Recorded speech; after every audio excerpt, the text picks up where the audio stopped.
তো দেখো বন্ধুরা, আজকে আমি আরেকটি নতুন রেসিপি নিয়ে আসলাম। খুবই সাধারণ রেসিপি, সবার ঘরে ঘরেই মোটামুটি সব এই শীতে অন্তত সবাই করে, তবু আমি আমার রেসিপিটা দেখাচ্ছি।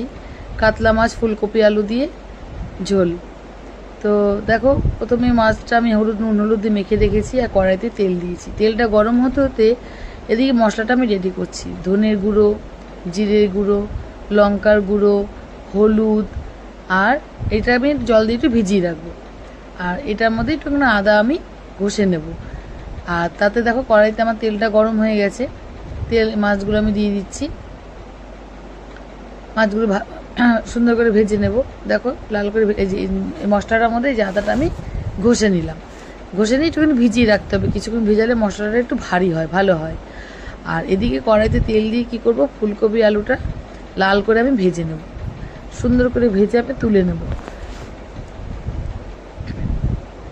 দেখো তোমরা, আমি লাল করে ফুলকপি আলুটা ভেজে নিচ্ছি। বেশ সুন্দর করে এটা ভাজতে হবে, তাহলে ফুলকপি আলুটা না ঝোলে খুব সুন্দর মজে যায় যদি ভেজে নেওয়া হয়। সুন্দর করে ভেজে আমি দেখো তুলে নিয়েছি। তারপর তেল দিয়ে এর মধ্যে সাদা জিরে দিচ্ছি, আর দিচ্ছি হচ্ছে দারচিনি। দারচিনি দিলে খুব ঝোলে হোক, যে কোনো মাছের কারি হোক, রসা হোক, যেটাই হোক, দারচিনিটা দিলে খুব সুন্দর গন্ধ লাগে, মানে গন্ধটা খুব সুন্দর ভালো বেরোয় মাছের ঝোলে। তারপর দেখো যেই মশলাটা ভিজিয়ে রেখেছিলাম সেটা আমি দিয়ে দিলাম। এই মশলার বাটির মধ্যে একটা মশলা লেগেছিলো, ওটা একটু জল দিয়ে ধুয়ে দিয়ে দিলাম। আর কাঁচা লঙ্কা তার মধ্যে আমি দিলাম। এবার ঝাল, নুন, মিষ্টি যার যা স্বাদ অনুযায়ী দেবে। তা নুন একটু মিষ্টি সব কিছু দিয়ে ভালো করে মশলাটা আমি আগে সুন্দর করে একটু কষিয়ে নেব। যে ভালো সুন্দর করে একটুখানি যেই কষানো হবে, তখন ফুলকপি আলুগুলো সব এই মশলাটার মধ্যে আমি দিয়ে দেবো।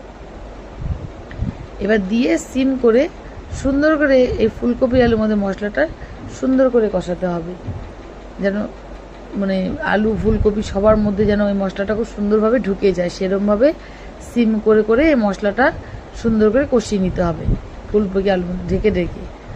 তারপর দেখো ঢাকার পরে দেখো ঢাকা তুলে দেখো, তোমরা বুঝতে পারছো যে কতটা সুন্দর মজে এসছে এবং মশলাটাও কত সুন্দর কষে এসছে। দেখো কালারটাও কত সুন্দর হয়ে গেছে, দেখে তোমরা বুঝতেই পারছো। এরকম সুন্দর করে যে কষা হয়ে যাবে, তখন তোমাদের আন্দাজ মতো তোমরা যে যেরকম ঝোল খাবে, কেউ বেশি কেউ কম, সেরকম বুঝে তোমরা ঝোলটা দেবে। এবার তোমরা দেখো ঝোলটা দেখে কালারটা নিশ্চয়ই বুঝতে পারছো কত সুন্দর কালারটা এসছে। এই জন্য আমি সবসময় বলি, মশলা যত সুন্দর কষাবে, যত ভালো কষাবে, তত কালার ভালো আসবে।